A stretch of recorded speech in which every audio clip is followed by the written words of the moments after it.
جب ہمارے بزرگان دین کسی مقدس مقام پر جاتے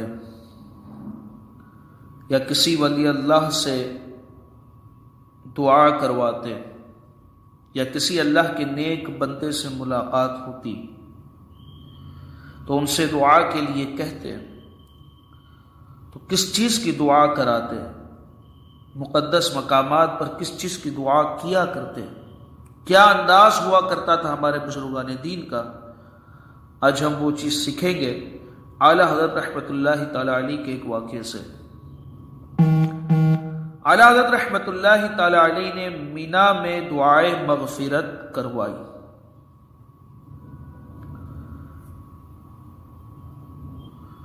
میرے آقا اعلیٰ حضرت رحمۃ اللہ تعالی علیہ کا بزرگوں سے صرف دعائے مغفرت کروانے کا معمول تھا۔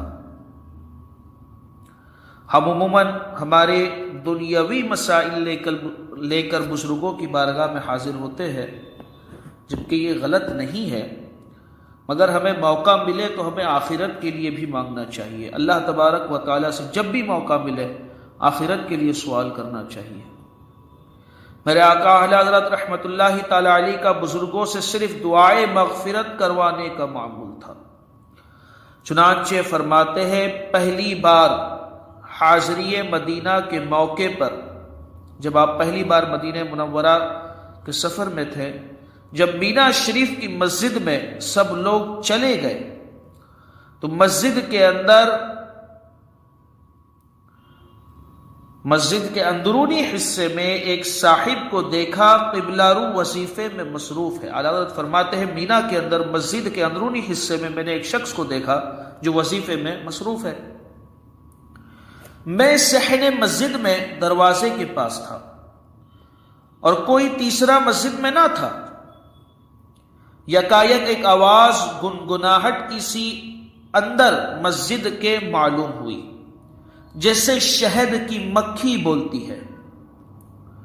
فوراً میرے قلب میں یہ حدیث آئی، ترنت مجھے یہ حدیث پاک جو ہے نا یاد آئی، اہل اللہ کے قلب سے ایسی آواز نکلتی ہے جیسے شہد کی مکھی بولتی ہے۔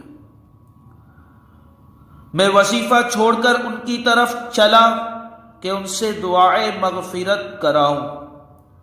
کبھی میں کسی بزرگ کے پاس بحمد اللہ تعالی دنیاوی حاجت لے کر نہ گیا۔ اعلیٰ حضرت فرما رہے کسی بزرگ کے پاس میں دنیاوی حاجت لے کر نہ گیا، جب بھی گیا اسی خیال سے کہ ان سے دعائے مغفرت کرواؤں۔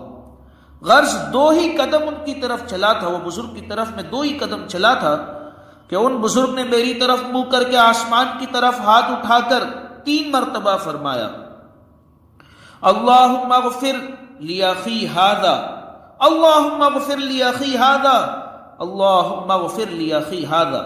اے اللہ میرے اس بھائی کو بخش دے، اے اللہ میرے اس بھائی کو بخش دے، اے اللہ میرے اس بھائی کی مغفرت فرما، اے اللہ میرے اس بھائی کو معاف فرما۔